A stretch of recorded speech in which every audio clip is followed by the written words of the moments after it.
এগুলো হইছে দেখছেন, এত স্যারা দেখছেন নি? হাতে কত ভদ্র, হাতে কিছু জানে না, হাতে কত ভদ্র।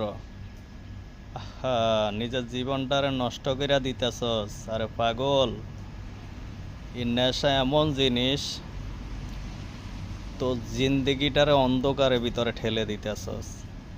বোকা।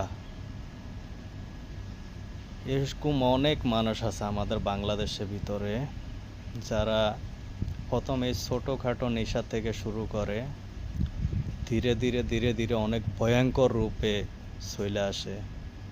এমনকি এরকম নেশায় নিজের মা বাবাকে পর্যন্ত হত্যা করছে, এরকমও নজিরবিহীন আছে। যেমন ঐশী এখনও জেলখানাতে, ও ওর নিজের মা বাবাকে হত্যা করলো। তো এই নেশা এত ভয়ঙ্কর, এগুলার থেকে হেফাজতে রাখার মালিক হইছে আল্লাহ, এটা ঠিক আছে, কিন্তু মা বাপেরও কিছুটা গাইডের দরকার আছে। ছেলেটা কই যাইতাছে, আড্ডা কই দিতেছে,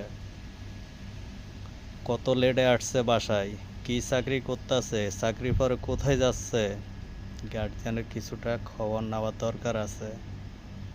ভালো মানুষের সাথে মিশতেছে কিনা, খারাপ মানুষের সাথে মিশের কিনা চেক করার দরকার আছে গার্ডিয়ানের।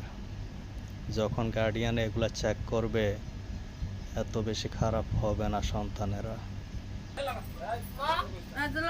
ভিডিওটা দেখেন, তার মাই কি বলতেছে।